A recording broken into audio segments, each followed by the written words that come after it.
श्राद्ध में विहित और निषिद्ध वस्तु का वर्णन तथा गृहस्थोचित सदाचार का निरूपण। मदालसा कहती है, बेटा, भक्ति पूर्वक लाई हुई कौन वस्तु पितरों को प्रिय है और कौन वस्तु अप्रिय, इस बात का वर्णन करती हूँ, सुनो। हविष्यांश से पितरों को 1 मास तक तृप्ति बनी रहती है। गाय का दूध अथवा उसमें बनी हुई खीर उन्हें 1 वर्ष तक तृप्त रखती है। जिस कन्या का विवाह गौरी अवस्था में हुआ है, उससे उत्पन्न पुत्र से और गाय के श्राद्ध से पितर अनंत काल तक तृप्त रहते हैं, इसमें तनिक भी संदेह नहीं है। अन्नों में शामका, राजश्यामक, प्रसतिका, निवार और पौष्कल ये पितरों को तृप्त करने वाले हैं। जौ, धान, गेहूं, तिल, मूंग, सरसों, कंगनी, कोदो और मटर ये बहुत ही उत्तम है। मकई, कोला, उड़द, विप्रिश और मसूर ये श्राद्ध कर्म में निंदित माने गए हैं। लहसुन, गाजर, प्याज, मूली, सत्तू, रस और वर्ण से हीन अन्यान्य वस्तुएं, गांधरिक, लौकी, खारा नमक, लाल गोंद, भोजन के साथ पृथक नमक ये श्राद्ध में वर्जित हैं। इसी प्रकार जिसकी वाणी से कभी प्रशंसा नहीं की जाती, वह वस्तु श्राद्ध में निषिद्ध है। सूद में मिला हुआ, पतित मनुष्यों के यहाँ से आया हुआ, अन्यान्य से तथा कन्या को बेचने से प्राप्त किया हुआ धन श्राद्ध के लिए अत्यंत निंदित है। दुर्गंधित, फेन युक्त, थोड़े जल वाले सरोवर से लाया हुआ, जहाँ गाय की प्यास न बुझ सके, ऐसे स्थान से प्राप्त किया हुआ, रात का भरा हुआ, सब लोगों का छोड़ा हुआ अपेय जल श्राद्ध में सदा ही वर्जित है।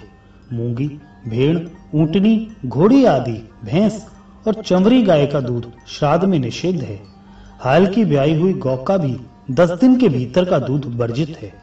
मुझे श्राद्ध के लिए दूध दो, यूं कहकर लाया हुआ दूध भी श्राद्ध क्रम में ग्रहण करने योग्य नहीं है।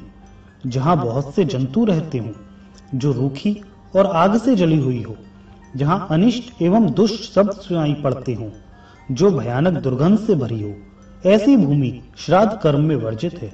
कुल का अपमान तथा हिंसा करने वाले, कुलाधम, ब्रह्म हत्यारा, रोगी, चांडाल, नग्न और पातकी ये अपनी दृष्टि से श्राद्ध कर्म को दूषित कर देते हैं।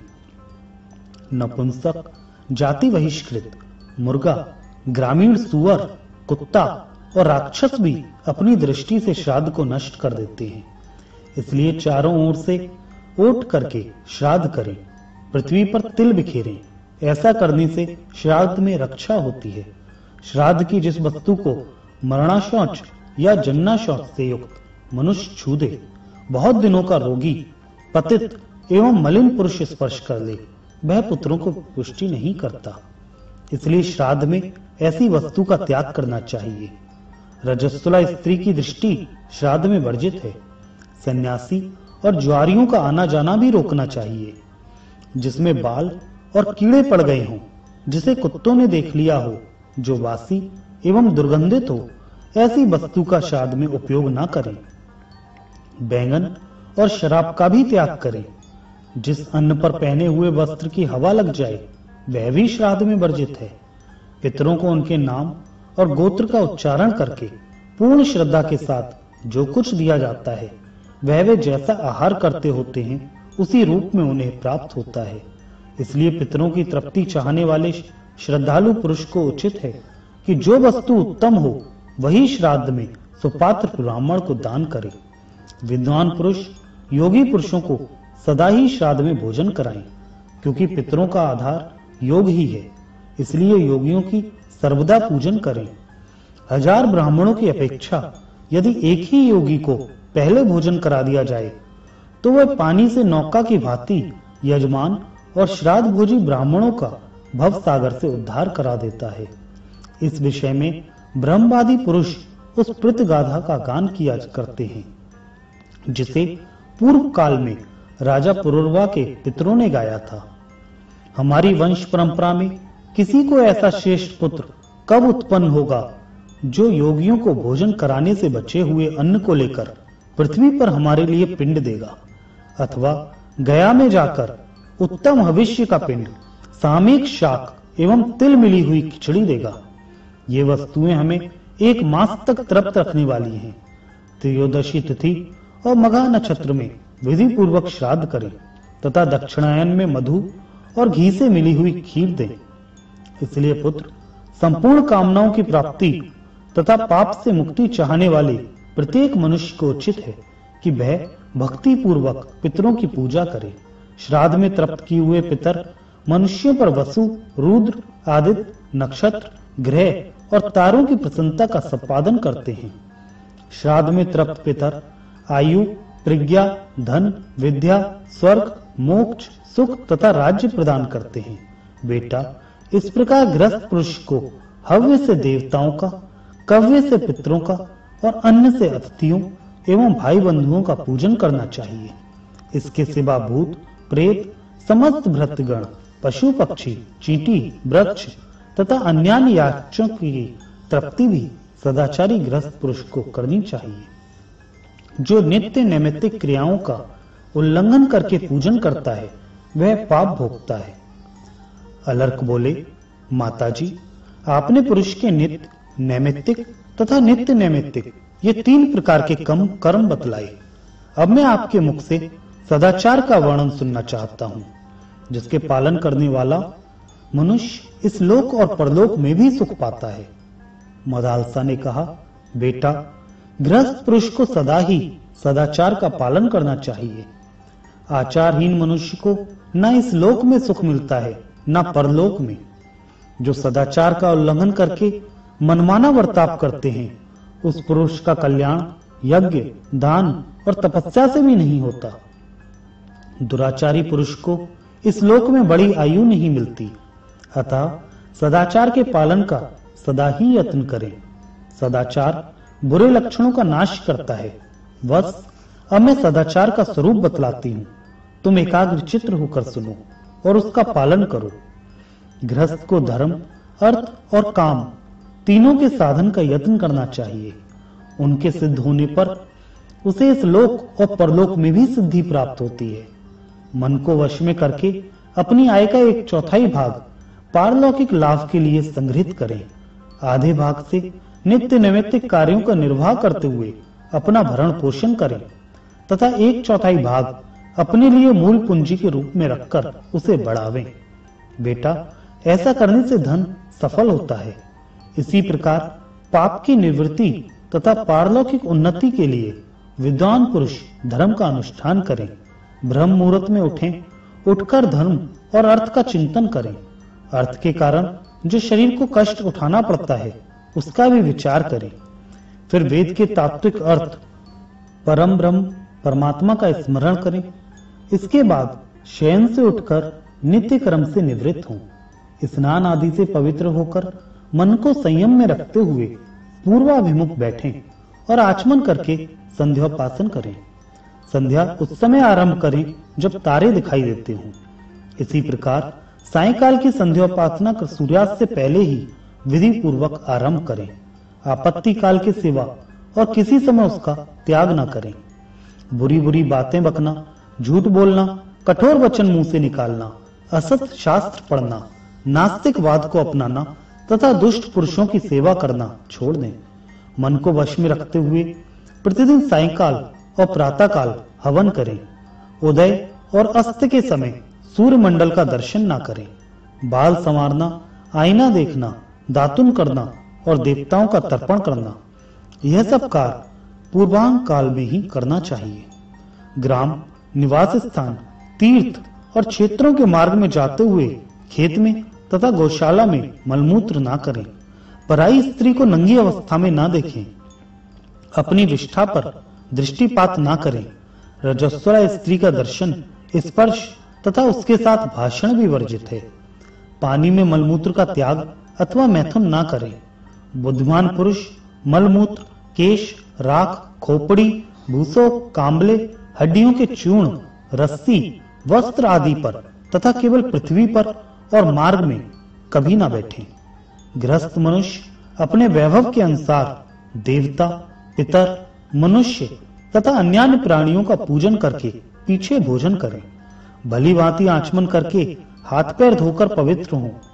पूर्व या उत्तर की ओर मुंह करके भोजन के लिए आसन पर बैठें और हाथों को घुटनों के भीतर करके मौन भाव से भोजन करें। भोजन के समय मन को अन्यत्र ना ले जाएं। यदि अन्न किसी प्रकार की हानि करने वाला हो तो उस हानि को ही बतावें। उसके सिवा अन्न के और किसी दोष की चर्चा ना करें। भोजन के साथ पृथक नमक लेकर ना खाएं। अधिक गर्म अन्न खाना भी ठीक नहीं है। मनुष्य को चाहिए कि खड़े होकर या चलते चलते मलमूत्र का त्याग, आचमन तथा कुछ भी भक्षण ना करे। झूठे मुंह वार्तालाप ना करे तथा उस अवस्था में स्वाध्याय ना करे। झूठे हाथ से गौ, ब्राह्मण, अग्नि तथा अपने मस्तक का भी स्पर्श ना करे। झूठी अवस्था में सूर्य, चंद्रमा और तारों की ओर जानबूझकर ना देखे। दूसरों के आसन, शैया और बर्तन का भी स्पर्श ना करे। गुरुजनों के आने पर उन्हें बैठने को आसन दे। उठकर प्रणाम पूर्वक उनका स्वागत सत्कार करे। उनके अनुकूल बातचीत करे। जाते समय उनके पीछे पीछे जाए। कोई प्रतिकूल बात ना करे। एक वस्त्र धारण करके भोजन तथा देव पूजन ना करें। बुद्धिमान पुरुष ब्राह्मणों से बोझ ना ढुलाए और आग में मूत्र त्याग ना करे। नग्न होकर कभी स्नान अथवा शयन ना करे। दोनों हाथों से सिर ना खुजलाए। बिना कारण बारंबार सिर के ऊपर से स्नान ना करे। सिर से स्नान कर लेने पर किसी भी अंग में तेल ना लगाएं। सब अनध्यायों के दिन स्वाध्याय बंद रखें। ब्राह्मण, अग्नि, गौ तथा सूर्य की ओर मुंह करके पेशाब ना करें। दिन में उत्तर की ओर और रात्रि में दक्षिण की ओर मुंह करके मल त्याग ना करें। जहां ऐसा करने में कोई बाधा हो वहां इच्छा अनुसार करें।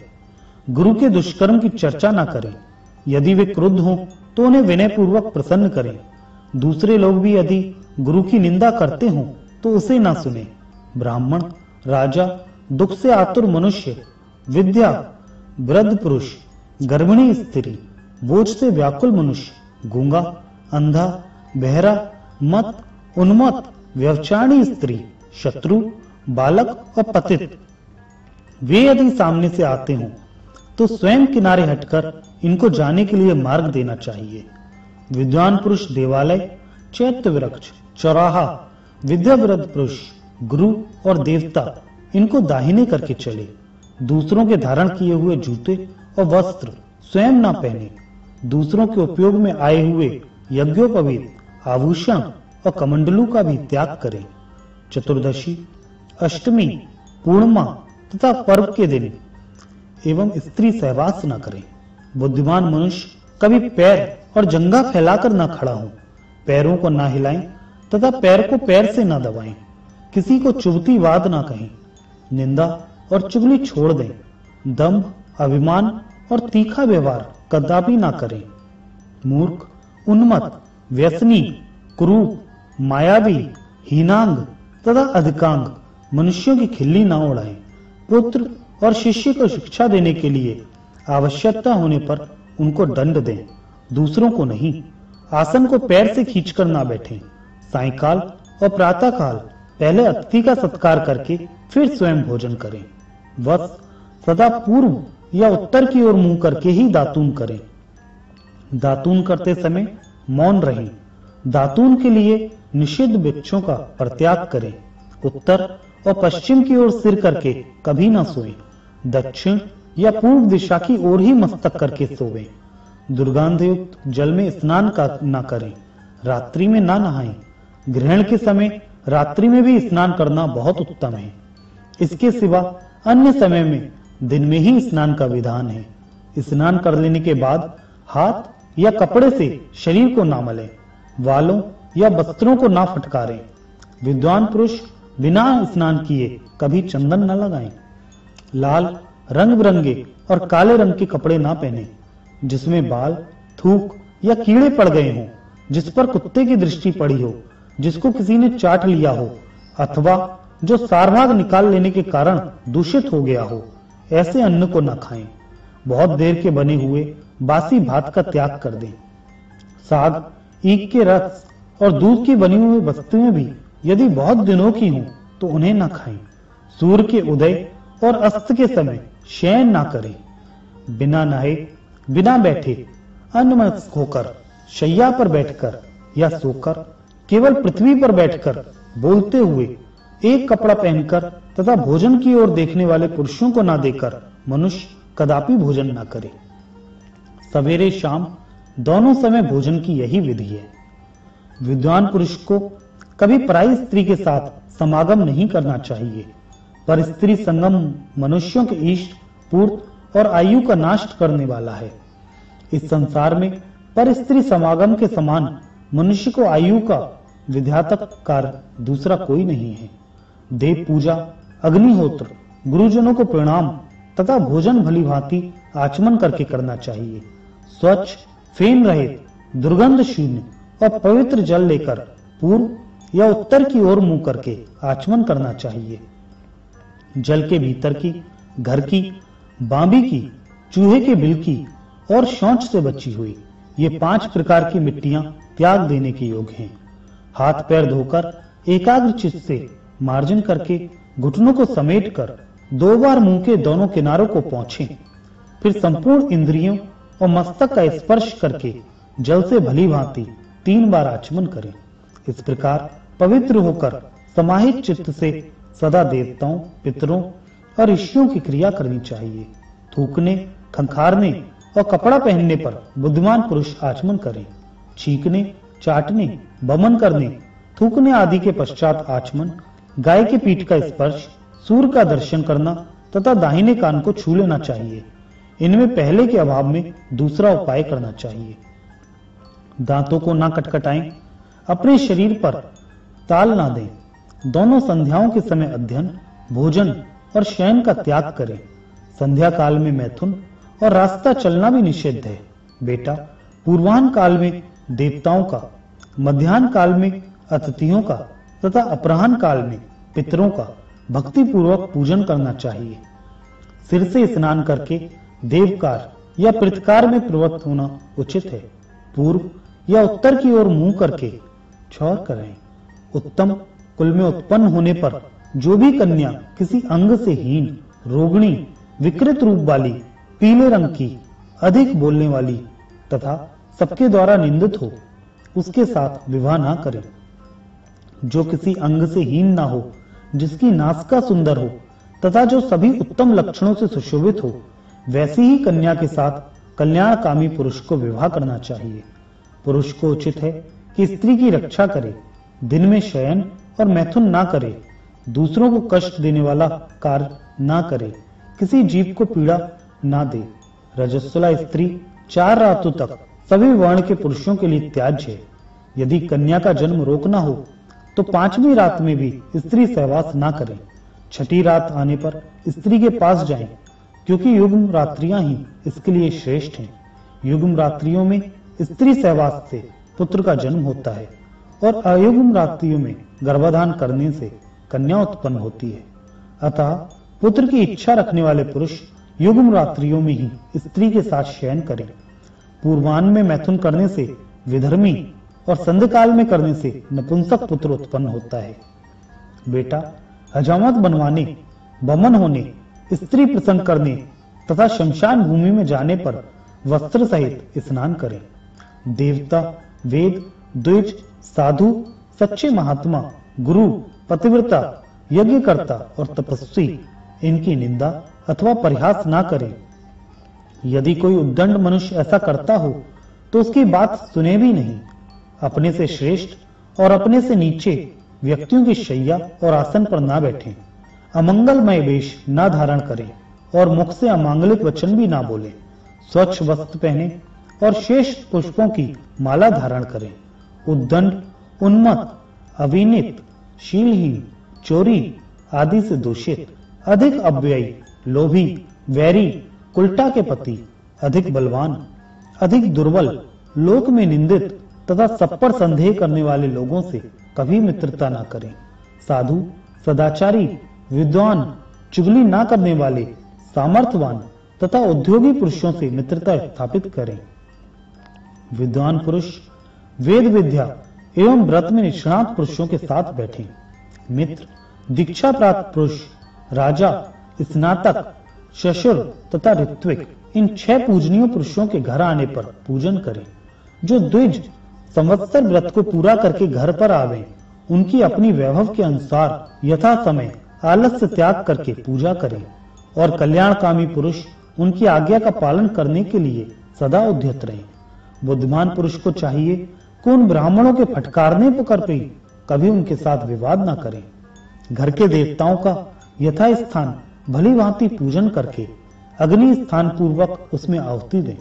पहली आहुति ब्रह्मा की, दूसरी प्रजापति की, तीसरी ग्राहकों की, चौथी कश्यप की तथा 5वीं अनुमति को दें। फिर पूर्व कथनानुसार गृह बलि देकर वैश्य देव बलि दें। देवताओं के लिए पृथक पृथक स्थान का विभाग करके उनके लिए बलि अर्पित करें। उसका क्रम बतलाती हूँ, सुनो। एक पात्र में पर्जन्य, जल और पृथ्वी को 3 बलि दें। फिर प्राची आदि प्रत्येक दिशा में वायु को बलि देकर क्रमशः उन दिशाओं के नाम से भी बलि समर्पित करें। तत्पश्चात ब्रह्मा, अंतरिक्ष, सूर्य, विश्वदेव, विश्वभूत, उषा तथा भूतपति को क्रमशः बलि दें। फिर पृथव्या स्वधा नमा कहकर दक्षिण दिशा में अपस्व्यय होकर पितरों के लिए निमित्त बलि दें। फिर पात्र से अन्न का शेष भाग और जल लेकर यचमैत्ते निर्णय जन्म इस मंत्र से वायव्य दिशा से उसे विधि पूर्वक छोड़ दें। तदंतर रसोई के अन्न से अग्नाशन तथा हंतकार निकालकर उन्हें विधि पूर्वक ब्राह्मण को दें। देवता आदि के सब कर्म उन तन के तीर्थ से ही करने चाहिए। ब्रह्म तीर्थ से आचमन करना चाहिए। दाहिने हाथ में अंगूठे के उत्तर और जो एक रेखा होती है वह ब्रह्म तीर्थ के नाम से प्रसिद्ध है, उसी से आचमन करना उचित है।